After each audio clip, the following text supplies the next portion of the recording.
So I will be submitting written public comments by the May 10th deadline, but I just wanted to say that I do think that we need to be a little more diligent in construction inspections and similar things that affect stormwater, because not only is it bad for the environment in general, but it affects our drinking water.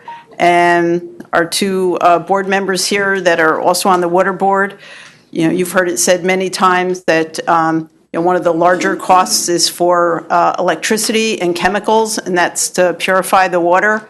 And the construction runoff and other stormwater runoff contributes to pollution in the river.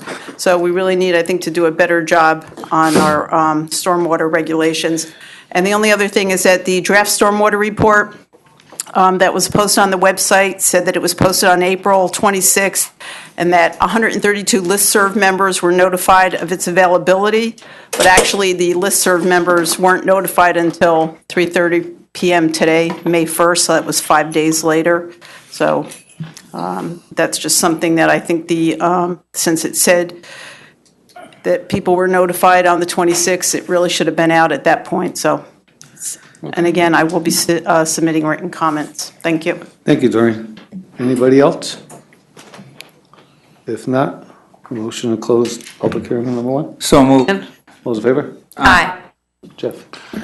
Be it resolved that the Town Board of the Town of Poughkeepsie does hereby accept the draft stormwater annual report prepared by the Town of Poughkeepsie Director of Municipal Development, and be it further resolved that said report has been filed in the Town Clerk's office for review and comment by any interested party, and has been posted on the town website. And be it further resolved that the legal notice of the public hearing was posted on April 18, 2019, and published in the Poughkeepsie Journal April 23, 2019. And be it further resolved that on May 1st, 2019, a public hearing was held at a regularly scheduled meeting of the town board. And be it further resolved that the public review and comment period ends at 4 p.m. on May 10th, 2019, when all written or oral comments are to be submitted. And be it further resolved that the town board does direct the Director of Municipal Development to review the comments and prepare for final report, which is due May 24th, 2019. So move. Second. Motion second. Any questions on this? All those in favor? Aye. Opposed? Motion passes 5-0. That's the end of our public hearings for tonight. As far as tonight's agenda goes, first thing on the agenda will be a presentation from Rebuilding Together. Number 2 will be resignation of Kerry Champion as a senior typist with the Town of Poughkeepsie Police Department. 3, retirement of Leonard Splain, Fire Inspector. Accept retirement of Carmine Crispy, the Town of Poughkeepsie Sewer Department. Alicia Gasparini to be appointed as a typist with the Town of Poughkeepsie Police Department. Sonia James to be appointed Secretary of the Zoning Board of Appeals. Authorize stormwater and sewer documents, Empire Hotel. Accept the resignation of Brian Powers from the Planning Board. Accept the certificate of attendance from Peter Finelli on the Planning Board. Accept the certificate of attendance from Carl Whitehead on the Planning Board. Authorize Vassar College fireworks to be held on Friday, June 7th, 2019 for reunion weekend. Authorize Dutchess Turnpike Flea Markets for Sundays, tentative start day, May. Authorize Gipsy Elks Flea Market to be held on May 11th, 2019. Consent the Planning Board lead agency to Vassar College in an Institute, Dutchess Dodge, Marist College, Dyson Center Edition. I'd like to make a motion to suspend the rules for any item on the agenda. So move. Second. All those in favor? Aye. Does anybody like to bring up any item on the agenda? Doreen?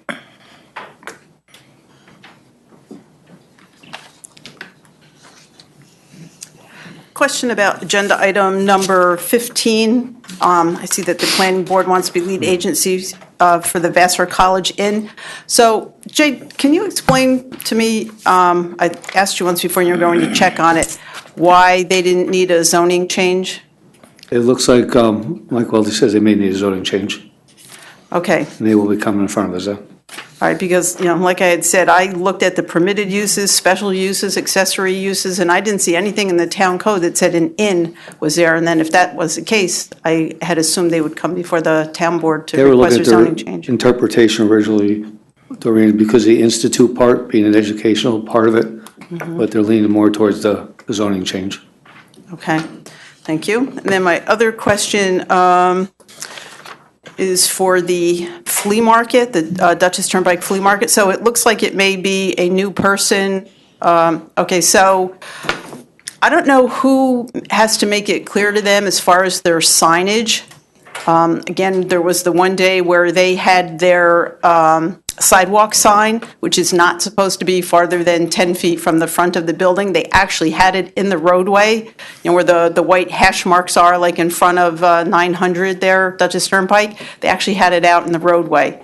And obviously, that's not allowed under town code. And, I had sent you the picture of that, but that was near the end of the season. So I think it just should be made clear to them that they have to follow the sign code for temporary signs and for the sidewalk signs. It's a new owner. We'll make sure we let him know, because I think he was there last year as a vendor, so we'll make sure he They're knows. here tonight, so they're listening. Okay. All right. Thank you. Thanks, Doreen. Anybody else? If not, a motion to resume the rules. So move. Second? All in favor? Aye. Aye. Chris, rebuilding together. It's all about you. I do have some handouts, so I can give you all, and I'll get them to you as a soft copy as well. And for the people in the room and. Thank you. Thank you. Thank you. Next, Chris.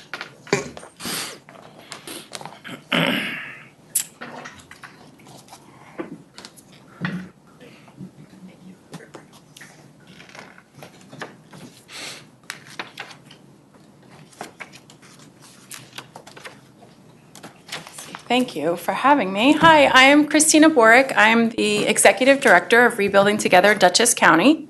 We are a nonprofit based here in the city of Poughkeepsie, but we serve all of Dutchess County. Rebuilding Together is the nation's largest nonprofit working to preserve affordable home ownership by providing critical home repairs and accessibility modifications to income-qualified homeowners. We are part of an affiliate network. There's about 130 Rebuilding Togethers across the country. As I mentioned, we are here in Dutchess County, serving Dutchess County. We have been here for 27 years, repairing homes, revitalizing communities, and rebuilding lives. Our vision is safe homes and communities for every person. And I just wanted to talk to you a little bit about not only our impact, but our programs, because our application for our 2019 application will be coming out in the next few days. And so to raise awareness among your residents that could potentially benefit from our programs. So as I mentioned, we've been here 27 years. We've completed over 750 projects in Dutchess County during that time. And we do our work mostly with volunteers. And so we've engaged nearly 14,000 volunteers over that 27-year history. We look at the market value of the work that we provide, so not only the materials and the services that we're paying for, but also in-kind services and the donations of our volunteers. Over the 27-year period that we've been here, we've invested $6.6 million back into homes here in Dutchess County, really to maintain affordable housing for the residents and keep people in their homes. So happy to have that you have me here tonight to talk a little bit about why this is important, why we should repair homes. There's a number of reasons highlighting addressing health and safety risks, preserving and restoring aging housing stock, enabling seniors and individuals living with disabilities to live independently and safely in their homes, reduce energy consumption and costs for homeowners through energy efficiency upgrades, and stabilize properties and their values to prevent neighborhoods from further decline.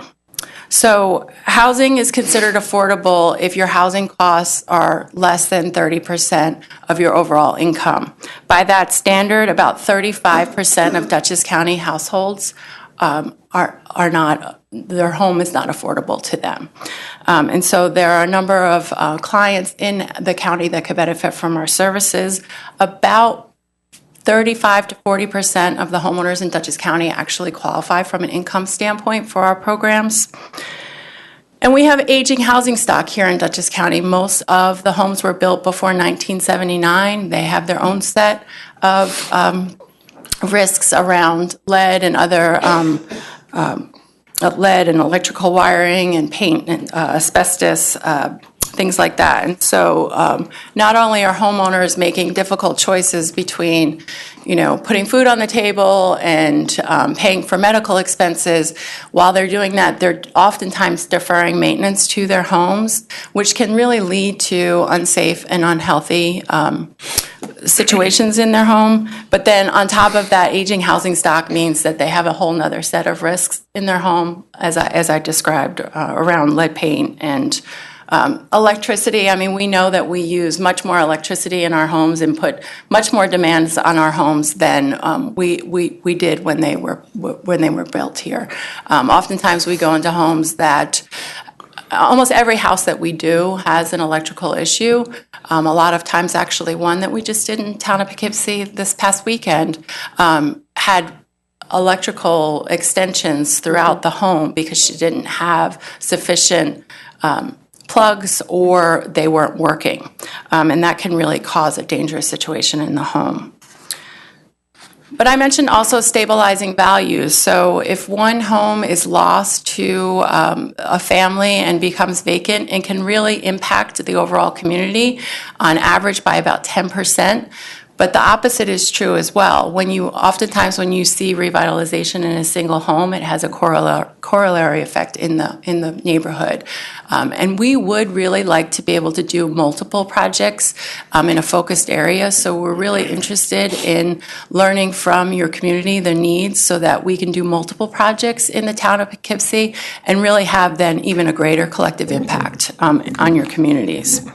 So our work is we take a whole house approach to our work. It's a systematic, science-based approach for safe and healthy housing. It's based on 8 principles of safe and healthy housing, and that leads to 25 critical home repairs that we look at for every home that we assess. Those 8 priorities, to give you an example of what some of them are, one is keep it dry, which is pretty simple to imagine what we may do for those types of projects, and those are listed on the handout that I gave you with the house, those 8 priorities. So keep it dry. So we're looking at any water that could penetrate the home, whether it's through a leaky roof, whether the gutters aren't working properly, if there's a plumbing issue, any one of those can allow moisture to enter into the home and can lead to not only damage, but also potential health risks as mold can grow and things like that. So that's one of our priorities, and we end up doing a lot of work around this particular priority in our community. Our roofs take a beating, and they're quite expensive, as you all know, all of you that are homeowners, that it can be quite expensive to replace that. And as I mentioned before, the homeowners that we serve are typically living paycheck to paycheck or on a fixed income, and so taking on a large expense like that often gets deferred. And so we do see homes that have had leaky roofs for a number of years, and not only is there damage, but there's mold growing. Keep it contaminant free is another one. I kind of alluded to this when I talked about aging housing stock, but lead can be a real issue within the home. As I mentioned, our aging housing stock, that is an issue. It can be very dangerous for young children, and there are elevated lead numbers in our community reported by the health department all the time. So that is an issue, and it's not only for homes that have children living in them, but oftentimes there's multi-generational caregiving going on, and so grandparents have grandchildren in their home. If there's lead paint in the home, it can be very dangerous to them. But also contaminants can be triggers for other things like asthma and anybody who has breathing issues. If you have pests or rodents in your home, that can be an asthma trigger. Even dust can be an asthma trigger or cause breathing issues for individuals that have COPD. And then keep it safe is another one I like to highlight because it encompasses a lot. I mentioned earlier electrical issues. As I mentioned, we do a number of those. Almost every house that we touch has an electrical issue, whether it's installing GFCIs in the bathroom and the kitchen or doing major upgrades for homes to be able to handle the load that we put on them. But then also safety can be things around aging in place. individuals that are older, that population is growing. Individuals want to stay in their home and be able to live safely in their home. About 90% of older adults say they want to stay in their home and age in place, but only 60% of them have the resources to dedicate to the repairs that they need or the modifications they need in order to be able to stay in their home. So we tend to focus a lot on this because falls are a real issue for older adults and can be catastrophic. 1 in 4 older adults fall every year in their home, and 30% of those result in fatalities. So you break your hip, you have complications, and it can be very detrimental. And on average, the cost of a broken hip is about $37,000, but it can be avoided with simple things like putting grab bars in a bathroom, and the cost of a grab bar is about $37. So really avoiding those injuries and deaths and allowing people to stay in their home, and also impacting our overall health insurance expenses. So that is something that we focus on a regular basis. I mentioned grab bars, certainly handrails, any kind of tripping hazard from older carpet that can be a tripping hazard, putting in laminate flooring so that they have a smooth surface, and then getting in and out of a home is oftentimes dangerous for older adults. Whether they need a wheelchair ramp or maybe their walkway is just older and has become uneven and can be a real tripping hazard. And oftentimes it's difficult to run handrails along a path like that. And so oftentimes we're replacing walkways. We did a number of them. Again, this past weekend we had our National Rebuilding Day, so we completed 6 projects throughout the county with about 150 volunteers. And the work that we did this past weekend is valued at about $120,000. And we did a lot of those safety modifications for homeowners in our community. So how do we get this all done? I mentioned earlier that we rely heavily on volunteers. Last year we engaged nearly 500 volunteers to assist us with our programming. We have a staff of 4 people, so we rely heavily on our volunteers. I mentioned in-kind material donations, as well as we rely heavily on the contractors in our community and the highly skilled individuals to be able to take on some of our larger scale projects. So if you have any residents in your community that are interested in giving back, we'd love to hear from them. We have 4 programs that I'd like to highlight today. I'm talking a little bit about our Rebuilding Day program. That's the one that we just completed this past weekend for our National Rebuilding Day. We also do those projects on a large scale in October for Fall Rebuilding Day. We'll do up to 10 projects in a single day. Those are our large scale home repair and modification projects, usually valued at about $20,000 a piece.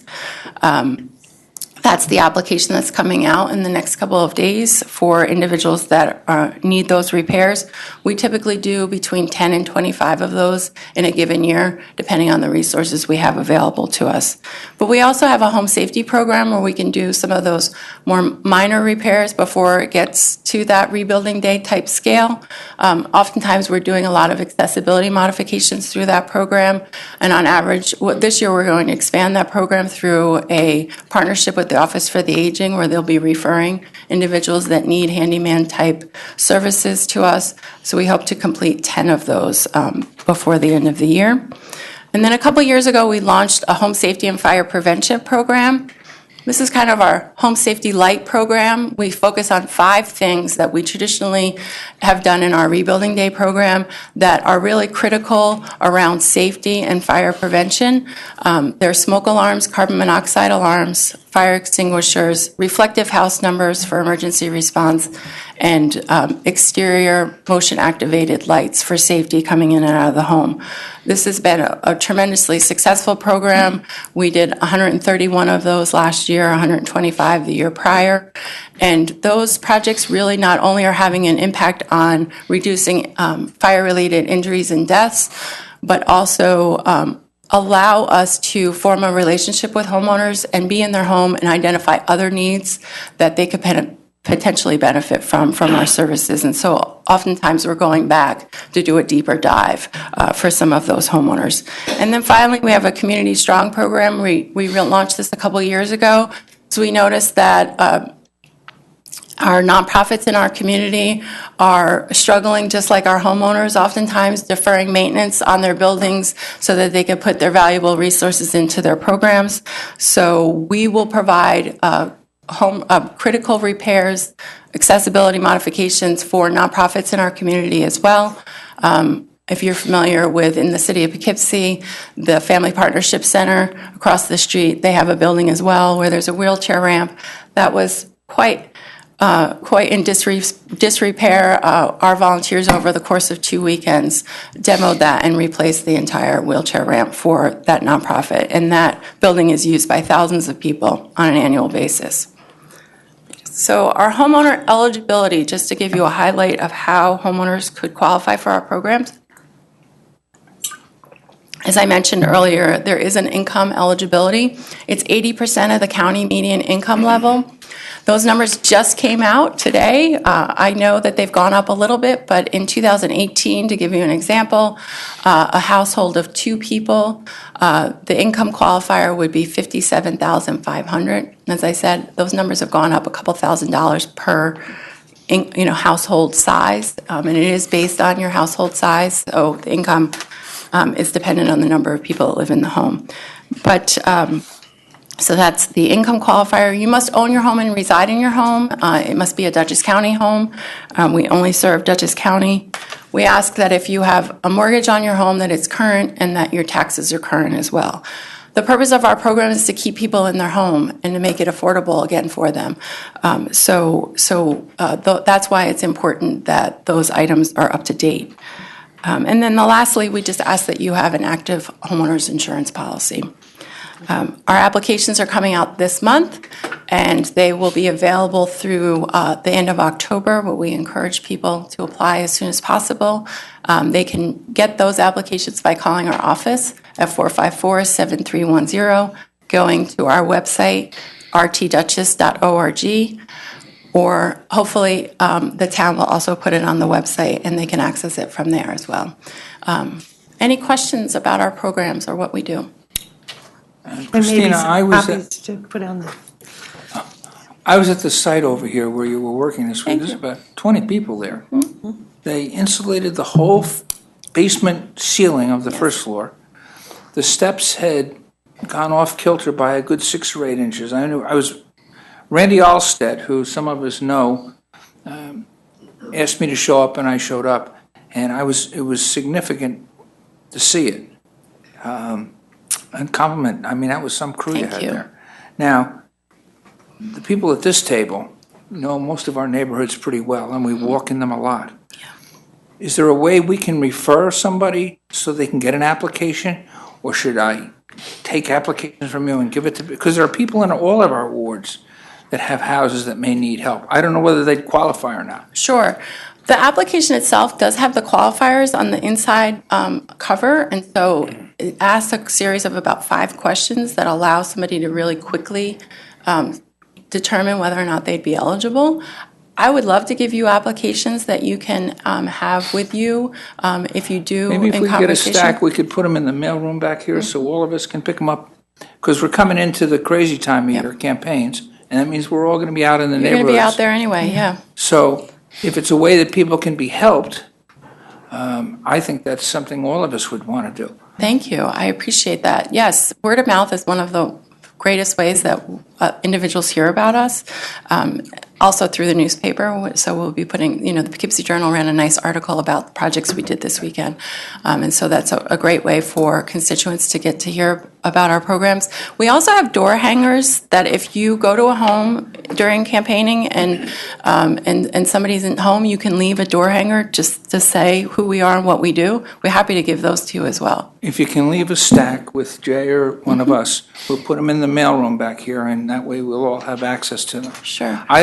I know from working in my neighborhoods that where there are houses that need help. Mm-hmm. I don't know whether they qualify or not, but I certainly would love to be able to give those people the information. And we would greatly appreciate that. One other thing that we've done with municipalities is work with oftentimes your assessor to determine individuals within your community that are most likely to qualify for our program. So the assessor can tell you, is it likely owner occupied because they have a star?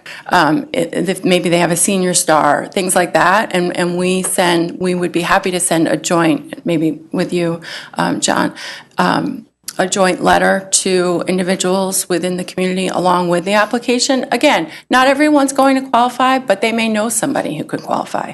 And so because the services that we provide, I did not mention, but the services that we provide are at no cost to the individuals that benefit from the program. We just ask that they stay in their home at a minimum 2 years, depending on the funding source we use for a particular project. It may be a little bit longer, but that is the only thing that they're required to do. No, I don't have a question. I really just have a comment. Like you said, it's a great program. As some might know, I'm a firefighter and big into fire prevention and stuff. And it's funny, I was just looking at statistics when you talk about how important it is with the smoke detectors and carbon monoxide detectors. I mean, just a quick number I saw today was just the U.S. Fire Administration said that from the 1st of this year until May 1st, there was 841 civilians that died in house fires. And unfortunately, New York was ranked number 1 with 48 deaths so far this year in civilians in house fires. So, and I see it a lot when I go out there with people that don't have working smoke detectors, the importance of that. And, you know, even with the medical calls, you know, if you go to the nighttime and you're trying to find somebody's address and they don't have it, you know, posted. And it makes it very difficult for the first responders to get there quickly. And everyone knows for a medical call, you know, every second counts. Right. So I think these are, like I said, it's great that you guys are doing it. Thank you. That program has been really a great program for us. It's in partnership with the American Red Cross. And so the Red Cross provides the smoke alarms, or the majority of the smoke alarms. Central Hudson's been a great partner of that. It allows us to buy the CO detectors. Red Cross gives us all the materials as far as education. We encourage people to not only think about fire prevention, but also to have an escape plan. And we go through that with every homeowner we serve through that program. And having just one functioning smoke alarm in your home can reduce your likelihood of injury-related or injury or death-related to fire by 50%. Just one. Yeah, And because on I know average, we're that they've installing been going 3. up too. I mean, that's one that I've been seeing is the cost lately, because, you know, with those 10-year smoke detectors now that, you know, they're enforcing expensive. through the state here, the cost is up there. And the carbon monoxide, I know when we do the schools, you know, when we ask those that need assistance with smoke detectors, you know, we just tell them to tell their teacher, we don't make them say it in class. And we usually get a long list of people that do not have working smoke detectors that are in their homes. And it's a scary thing to see. And like I said, when you start looking at the cost now, like I think we just bought some and they're almost like $40, some of those CO detectors. You know, that is like a cost that some can't, you know, afford when they're saying that you should really have it on like every level of your house. Right. You know, they all add up, and, you know, smoke detectors are supposed to be in every single bedroom and every level of your house. So, you know, you can talk, sometimes you're saying 7 smoke detectors, and that gets up there in cost. Exactly, exactly. And we do our best to follow code compliance, to have it in every bedroom and on every floor. Sometimes resources don't permit us to do that, but we do it on every level and outside sleeping areas at least. And we use the 10-year lithium battery detectors, and so although we encourage people to test them, they don't have to be replaced for 10 years. And it also reduces the risk of them, you know, having a false alarm, taking the batteries out and then forgetting to put them back in. Correct. We use the 10-year lithium batteries in the CO alarms as well. And so especially the older population really appreciate that, because the reason why they oftentimes don't have them installed in their homes is because they're afraid to get on a ladder to do the installation. And so our volunteers are able to do it for them and show them how to test it. So maybe when they have a caregiver or somebody in the home could help them with that. So, yeah, it's been a great program. It's been a great partnership between American Red Cross, Central Hudson, as I said, and State Farm has really supported that program tremendously. And it's allowed us to engage volunteers that have a lower skill level than may be required on a Rebuilding Day project. Yeah, That's great. thank you. We'd love to partner with you if you're working in the schools to educate people around fire safety, to let them know that our services are here if they're unable to purchase them themselves. And so maybe we can talk later about how that would Because we're going, like I said, I think May 30th, I believe, or 31st. I forget, that's when our firehouse is going down to Sheaf Road School to do our fire prevention. So Okay. I said it'd be good to have something to hand out for those that might need it. Yes, just that flyer that's in there would be a great handout. Yes, thank you. Christina, we'll reach out to the Recreation Department and have Tom possibly come down and have you do a lunch and learn. Oh, With our great. seniors. Okay. We do that monthly. This would be a great thing for them to Perfect. do. Thank you. Oh, good. Oh, thank you so much. Yes. Thank you. Thank you. Thank you. Anybody else? Ready? On to our agenda, Mr. Carlos. Resolution 3, be it resolved that the Town Board of the Town of Poughkeepsie does hereby accept with regret resignation of Carrie Champion from the senior typist position in the Police Department effective May 10th, 2019. So moved. Second? We have a motion and a second. Any questions on this one? All those in favor? Aye. Aye. Opposed, motion passes 6-0. I just want to thank Carrie for all her time. She's resigning, but she's resigning after 30-plus years, correct, Joe? And she's only 50, and she's been been a great employee all this time. I wish her the best of luck and be able to retire after all this time at 30 years. Next. Be it resolved that the Town Board of the Town of Poughkeepsie does hereby accept with regret the retirement of Leonard J. Splain, Fire Inspector with the Building Department, effective May 31st, 2019. So moved. Second. Good, motion and a second. Any questions on this one? Oh, another one that we're going to lose. I mean, I dealt with Lenny a lot, fortunately or unfortunately, with all the calls through the firehouse, and he's always there when we need him. So, he's going to be sorely missed as well. And very efficient. Lenny did a Yep. We're going great to have job. to dig deep to get somebody to replace Lenny, that's for sure. Yep. I'm sure we'll find a fire chief somewhere. I'm sure we'll find somebody retired from the fire department soon. All those in favor? Aye. Opposed, motion passes 6-0. Be resolved, Town Board, Town of Poughkeepsie does hereby accept with regret the retirement of Carmine Crispy from the senior wastewater maintenance mechanic position with the sewer department effective April 27, 2019. So moved. Second. Motion is second. Any questions on this one? All those in favor? Aye. Opposed? Motion passes 6-0. Just want to thank Carmine. He was one of those ones that, no matter what had to be done, if you need him in a different department to fill in, he was always available and always there. He used all his talents whenever we needed him. Be it resolved, the Town Board of the Town of Poughkeepsie does hereby appoint Alicia Gasparini to the position of full-time senior typist with the Police Department, grade 6, step 1, at a salary of $22.02 per hour, effective Tuesday, May 28th, 2019, which appointment is subject to a probation period of not less than 8 nor more than 26 weeks per civil service law, and be further resolved, the town supervisor is authorized to execute and file all documentation required by the Dutchess County Department of Human Resources in connection with this appointment. So moved. Second. Motion is second. Any questions on this one? All those in favor? Aye. Opposed? Motion passes 6-0. Be it resolved, the Town Board, Town of Poughkeepsie does hereby appoint Sonia James to the position of full-time Secretary to the Zoning Board, grade 4, step 1, with the Town Zoning Department, a salary of $18.7854 per hour, effective Monday, May 6, 2019, which appointment is subject to a probation period of not less than 8 and more than 26 weeks per civil service law. And be it further resolved, the town supervisor is authorized to execute and file all documentation required by the Dutchess County Department of Human Resources in connection with this appointment. So moved. Second. Motion is second. Any questions on this one? No, again, I had the privilege of working with Sonia out in Pleasant Valley, and she did a great job in the building department, and I think she'll bring that same kind of work here. I wish you the best. She's out there. All those in favor? Aye. Opposed? Motion passes 6-0. Congratulations, Sonia. Welcome aboard, and you can go start whenever you're ready, because Lizette's looking forward to seeing you.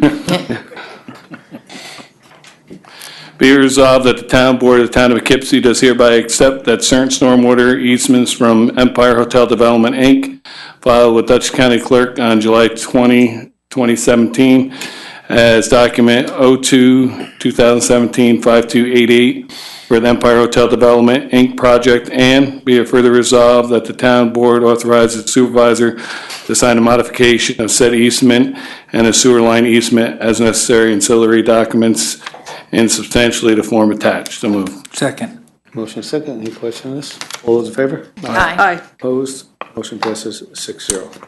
Resolution 9, be it resolved that the Town Board of the Town of Poughkeepsie does hereby accept with regret the resignation of Brian Powers from the Town of Poughkeepsie Planning Board effective immediately. So moved. Second. We have a motion second. Any questions on this? Yeah, well, he's going to be missed. Yes. Yeah. When he had the time, he was really involved and he attended all the meetings, so. Yeah. Again, another one we need to fill. Yeah, his life took him in a different direction. Yep. All those in favor? Aye. Opposed? Motion passes 6-0. Be it resolved that the Town Board of the Town of Poughkeepsie does hereby accept the certificate of attendance for Peter Finelli from Dutchess County Planning Federation for the course entitled Streamlining the Land Use Review and Approval Process, copy of which is attached. So moved. Second. Motion second. All those in favor? Aye. Aye. Opposed? Motion passes 6-0. Be resolved, the Town Board, Town of Poughkeepsie does hereby accept the certificate of attendance for Carl H. Whitehead from the Dutchess County Planning Federation for the course entitled Streamlining the Land Use Review and Approval Process, copy of which is attached. So moved. Second. Got a motion second. Any questions? All those in favor? Aye. Opposed? Motion passes 6-0. Whereas the Town Board of the Town of Poughkeepsie has heretofore received an application from Vassar College to include a fireworks displays at its Vassar College Alumni Day event to be held on Friday, June 7th, 2019, with a rain date of Saturday, June 8th, 2019. And whereas the applicant has notified their local police department, and whereas a certificate of liability insurance has been filed with the town clerk naming the town of Poughkeepsie as an additional insured, now therefore be resolved that the Town Board of the Town of Poughkeepsie does hereby approve the application as submitted for a fireworks display to be held on Friday, June 7th, 2019 at 9 p.m. with a rain date on Saturday, June 8th, 2019 on Vassar College property, Raymond Avenue, Poughkeepsie, New York. So moved. Second. Motion second. Any questions? All those in favor? Aye. Opposed? Motion passes 6-0. Whereas the Town Board of Town of Poughkeepsie has heretofore received an application from Andrew Dollinger Jr. to hold a flea market from May 2019 to October 2019 to be held at 900 Dutchess Turnpike, Poughkeepsie, New York, owned by Phoenix Poughkeepsie LLC. Be it further resolved, the Town Board of Town of Poughkeepsie is hereby approved the application as submitted contingent upon the town first receiving the applicable fees and certificate of liability insurance, naming the Town of Poughkeepsie as additional insured. So moved. Second. Motion second. Any questions on this one? No, I just wanted to thank Andrew for taking this over, and we're excited that you're going to keep it going, and just stay in touch if there's anything we could do to help you. Best of luck. Good luck. All those in favor? Aye. Aye. Opposed? Motion passes 6-0. Whereas the Town Board of the Town of Poughkeepsie has heretofore received an application from Poughkeepsie Elks Lodge number 275 to hold a flea market Saturday, May 11, 2019, with a rain date of Saturday, May 25th, 2019, from 9 a.m. to 5 p.m. to be held at 29 Over Rocker Road, Poughkeepsie, New York, and be resolved that the Town Board of the Town of Poughkeepsie does hereby approve the application as submitted, and that the town clerk is in receipt of a certificate of liability insurance naming the Town of Poughkeepsie as an additional insured. So moved. Second. Motion second. Any questions? All those in favor? Aye. Aye. Opposed? Motion passes 6-0. Resolution 15A. Be it resolved that the Town Board of the Town of Poughkeepsie does hereby consent to the Town of Poughkeepsie Planning Board acting as the SECA lead agency. Notice of intent paperwork can be found in the town clerk's office for the project known as Vassar College Inn and Institute, 157 to 171 College Avenue, Poughkeepsie, New York. Tax parcel number 6161-12-795630. So moved. Second? Motion second. Any questions on this one? All those in favor? Aye. Opposed? Motion passes 6-0. Be it resolved that the Town Board of the Town of Poughkeepsie does hereby consent the Town of Poughkeepsie Planning Board to act as secret lead agency. Notice of intent paperwork can be found in the Town Clerk's office for the project known as the Duchess Dodge Inventory Parking Lot, 25, 53, and 50 Neems Way, and 2285 to 2291 South Road, Poughkeepsie, New York. Tax parcel numbers 6159-01-120956, 065967, 048975, and 155954. So moved. Second. Motion second. Any questions? All those in favor? Aye. Opposed? Motion passes 6-0. Be resolved, Town Board, Town of Poughkeepsie does hereby consent to the Town of Poughkeepsie Planning Board acting as secret lead agency. Notice of intent paperwork can be found in the town's clerk's office for the project known as Marist College Dyson Center Addition, 1 John Winslow Drive, Poughkeepsie, New York, tax parcel number 6062-02-890-825. So moved. Second. Motion and second. Any questions on that one? All those in favor? Aye. Opposed? Motion passes 6-0. Brings us to the end of our town board meeting. I'd like to make a motion to suspend the rules for any item. Second. All those in favor? Aye. Aye. If anybody would like to speak, please limit their comments to 3 minutes. Anybody? Maureen?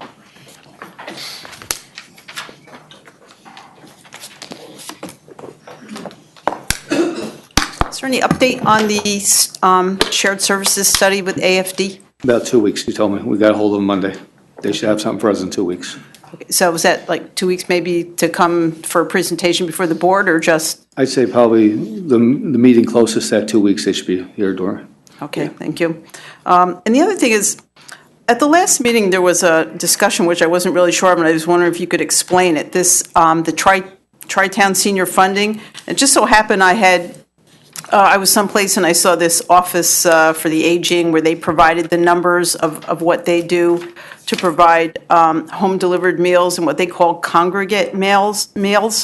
So if the Office for the Aging is doing that through the county, why is there this other center and why is there the extra charge for that? It's not necessarily through the county, Doreen. They, the kitchen down at Office of Aging cooks all the meals, and then they send them out to satellite locations where they have to have a commercial kitchen, and then they divide them at that point into boxes. And there's the group that is the homebound group that gets them, and then there's a group that's in that location that can eat them there. They will not deliver them to a location where there's not a commercial kitchen, and only the people that are homebound can get them delivered to their houses. So the people that come to these centers, Right. whether it's ours or, have to not be homebound, and they have to be able to get up and around. And they wouldn't deliver them. We had asked them to deliver them to like our senior center. And being we didn't have a commercial kitchen, they wouldn't deliver them to our senior center. Okay, sounds kind of complicated. Yes. All right, and just the last question about it then. So it was $8,000, so is that $8,000 from Pleasant Valley, LaGrange, and the town of Poughkeepsie? No, it's $8,000 from us, $2,000 from LaGrange, $500 from Pleasant Valley. Wow. And number-wise, does the town of Poughkeepsie have that many more people? A lot more. I think it's like we have 50-something, in LaGrange maybe 20, in Pleasant Well, actually, we have 45. Town of LaGrange had 13 and Pleasant Valley had 10. And I did speak to Todd that Pleasant Valley needs to be paying more. But we pay 4 times as much because we have 4 times the number of people. Okay, thank you. And all those meals, Doreen, aren't where the money goes. The meals are all federally funded. The money is just to pay for the building and the county employees to be out there and so on. Just to have that satellite. Wow. Yeah. And we're the only 3 towns in Dutchess County that pay it.